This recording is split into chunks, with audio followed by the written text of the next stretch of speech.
मासिक धर्म पीरियड्स, गोलियां खा के शरीर पर अत्याचार न करें। साक्षी की नई नई शादी हुई, बहुत सपने थे उसके, जैसे हर लड़की के होते हैं शादी को लेकर, अपने जीवन साथी को लेकर, जीवन की नई शुरुआत को लेकर। पहली बार वो अपने ससुराल आई। साक्षी एक पढ़ी लिखी, खूबसूरत, आज के ख्यालों वाली लड़की थी। दोनों की जोड़ी ऐसी कि किसी की नज़र न लगे। वो गुड़गांव में एक आईटी कंपनी में ऊंची पोस्ट पर था। साक्षी के सास ससुर भी पहले सरकारी नौकरी में कार्यरत थे, पर अब रिटायर हो चुके थे। देवर भी बढ़िया सी नौकरी कर रहा था। सब कुछ एकदम अपनी जगह पर सही सा था। शादी के दिन सारी विधि करते करते और घर आते आते बहुत रात हो गई थी। आते आते ही साक्षी की सास ने एक छोटी सी घर में पूजा विधि कर ली। साक्षी की बहन राधा ने सास को बहुत समझाने की कोशिश की कि सब बहुत थक गए हैं और बाकी की विधि दूसरे दिन कर लेंगे, पर वो सुनने के लिए तैयार ही नहीं थी। दूसरे दिन घर की बाकी रस्में निभाई गई। 2-3 दिन बाद साक्षी से रसोई की पूजा करवाई गई और उसने पहले रसोई में हलवा बनाया जो सबको बहुत पसंद आया। ससुर जी ने अपनी बहू को शगुन के तौर पर 1100 रुपये दिए और खूब आशीर्वाद देकर कहा कि ऐसे ही इस घर की अन्नपूर्णा बनना। सास ने साक्षी को कमरे में बुलाया और कहा कि परसों मैंने तुम दोनों के वैवाहिक जीवन, सुख शांति, नवग्रह शांति आदि के लिए पूजा रखी है। सुबह अंधेरे ही उठ जाना, बाल धो के अच्छे से नई कोरी साड़ी पहन लेना। साक्षी सब कुछ बड़े ही गौर करके सुन रही थी। अचानक सास ने पूछा, अच्छा तुम्हारी तारीख कब की है मासिक धर्म की? कहीं ऐसा न हो कि मैं इतनी तैयारी करूं और तुम सब पर पानी फेर दो। साक्षी को ये सब सुनकर थोड़ा अजीब लगा, पर ज्यादा ध्यान नहीं दिया। वो बोली, नहीं माँ जी, अभी 5-6 दिन है तारीख को, कोई गड़बड़ नहीं होगी। हाँ, पर शादी की दौड़ भाग में कुछ कह नहीं सकती। सास बोली, तो एक काम कर ले, गोलियां खा लेना ताकि पूजा में कोई विघ्न न आए। साक्षी सर हिलाकर अपने कमरे में चली गई। पूजा विधि सब ठीक से हो गई। सब रिश्तेदार अपने अपने घर लौट गए। सुमित की भी छुट्टियां खत्म होने वाली थी।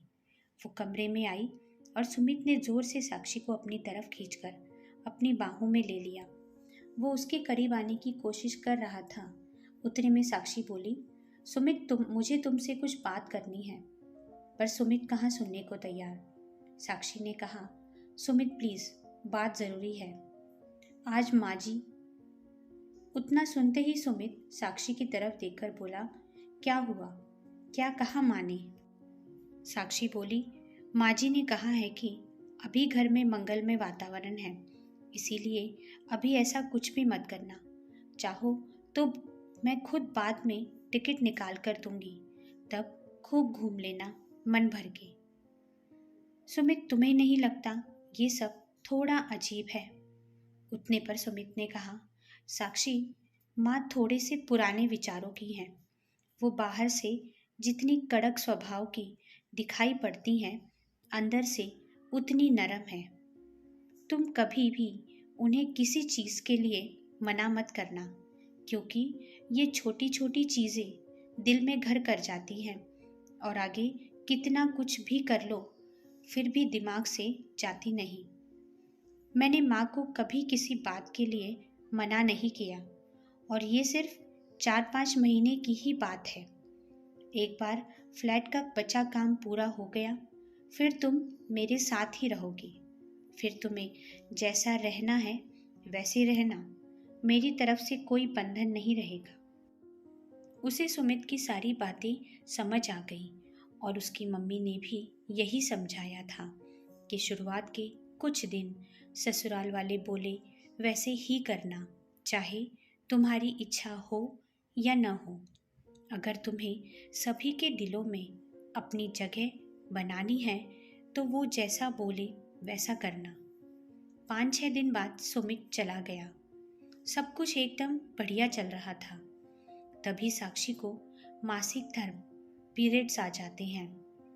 अब तो उसकी सास उससे बात तो करना दूर, उसकी तरफ देखने तक को तैयार नहीं थी। स्टोर रूम में उसे रहने के लिए कहा और वहीं उसका खाना पीना सब कुछ। जैसे तैसे साक्षी ने 4-5 दिन निकाले और आगे से पीरियड्स आने पर मम्मी के यहाँ जाना ठीक होगा, ये साक्षी ने कहा तो सासू माँ बोली कि हाँ सही भी है, घर भी अपवित्र नहीं होगा और मुझे बार बार छुआछूत के कारण साफ सफाई भी करनी नहीं पड़ेगी। लोग कहते हैं ये सब भगवान को चलता नहीं, फिर फूल कैसे चल जाते हैं भगवान को? फूल आने के बाद ही तो एक पेड़ को फल आते हैं। वैसे ही एक स्त्री का शरीर होता है। गर्भधारण करने के लिए मासिक धर्म जरूरी है। इसके बिना तो इंसान का जन्म ही नहीं हो सकता। जाने दो, मैं क्यों इतना सोच रही हूँ? मुझे कहाँ यहाँ रहना है, 4-5 महीने ही तो निकालने हैं। ऐसा कहकर उसने खुद को समझाया। थोड़े दिनों बाद कभी तीज त्योहार तो कभी कोई पूजा, कभी कुछ ऐसा कह कहकर साक्षी को गोलियां लेने के लिए कहा जाता और घर में लड़ाई न हो इसीलिए वो लेती रहती। उसका वजन बढ़ने लग गया था। समझ नहीं आ रहा था ऐसा क्यों। खाना भी लिमिट में था, एक्सरसाइज भी समय पर करती थी। चिड़चिड़ी बहुत हो गई थी और शारीरिक और मानसिक तनाव वो अलग। पर सुमित के पास जाकर सब ठीक हो जाएगा ऐसा सोचकर खुश हो जाती। कहते कहते साल भर निकल गया। अब कहीं जाकर वो सुमित के साथ अपने फ्लैट में रहने लगी। सब कुछ बढ़िया चल रहा था, एकदम मन जैसा। कभी कभी सास का फोन आ जाता कि अभी ये पूजा है और वैसी कोई बात हो तो गोलियां ले लेना। सुमित तो मना कर नहीं सकता और वो खुद को समझाती कि बस एक बार कहीं नौकरी लग जाए तो ये कहकर मना कर दूंगी कि छुट्टी नहीं मिल पाई और बार बार गोलियां भी नहीं लेनी पड़ेंगी। ऐसे ही छुट्टियों में दोनों घर गए। सभी नाते रिश्तेदार भी आए हुए थे। तभी सुमित की बुआ बोली, बहू हमें पता है तुम दोनों नए ख्यालात के हो, पर शादी के 3 साल हो गए। कुछ सोचा है बच्चों के बारे में या अभी और समय चाहिए?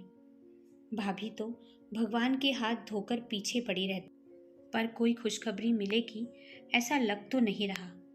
और सभी उनकी तरफ देख के हंसने लगे। पर साक्षी को ये बात तीर की तरह चुभी। उसने कमरे में आकर सुमित से कहना शुरू ही किया था कि सुमित बोला, तुम चिंता क्यों करती हो? अभी हमारी उम्र थोड़ी ना निकल गई। घर जाके किसी अच्छे से डॉक्टर को दिखा के इलाज करा लेंगे। 2 दिन बाद वे एक अच्छे गायनेक के पास गए। डॉक्टर ने बैठने के लिए कहा। उन्होंने डॉक्टर की सारी बातें विस्तार से बताई। इतने में डॉक्टर ने कहा कि पहले मुझे साक्षी तुम ये बताओ कि क्या तुम्हें हर महीने पीरियड्स आने में कोई प्रॉब्लम तो नहीं होती? साक्षी ने बताया कि उसे ज़रूरत पड़ने पर पीरियड्स आगे होने के लिए गोलियां लेनी पड़ती हैं। डॉक्टर गुस्से में बोली, क्या फ़ायदा तुम्हारा पढ़ा लिखा होने का? तुम आजकल की लड़कियां अगर सरदर्द की भी गोली लेती हो तो पहले उसके साइड इफ़ेक्ट्स के बारे में पता करती हो। और तुमने तो साक्षी, मैं तुमसे क्या कहूँ अब? तुम्हें थोड़ी भी कल्पना है कि ये गोलियां लेकर इनका तुम्हारे शरीर पर कितना बुरा असर होता है? तुम्हारी फेलोपियन ट्यूब में ब्लॉकेजेस आ गए हैं इन गोलियों के कारण। और तो और शरीर में होने वाले हार्मोनल बदल के कारण तुम्हारी दोनों ओवरीज डैमेज हो गई हैं। तुम्हारे गर्भाशय में गांठें बन गई हैं। तुम्हारे माँ बनने के चांसेस कम से कम 90% तक कम हो गए हैं। फिर भी मैं कोशिश करूँगी। पहले गोलियाँ देकर देखती हूँ, अगर गांठें गल जाए तो, वरना तुम्हारा गर्भाशय निकालना पड़ेगा क्योंकि इन्फेक्शन भी फैल सकता है। ये बातें सुन सुनकर साक्षी के हाथ पैर ठंडे पड़ गए थे। सुमित का भी यही हाल था। उन्होंने सोचा भी नहीं होगा कि इसका परिणाम इतना भयानक होगा। वो गुस्से में उठी और डॉक्टर से बोली, मुझे पता है मुझे ये नहीं कहना चाहिए, लेकिन आप बताओ मुझे ऑपरेशन के लिए कब आना है। डॉक्टर बोली, आप ये क्या कह रही हो मिसेस साक्षी?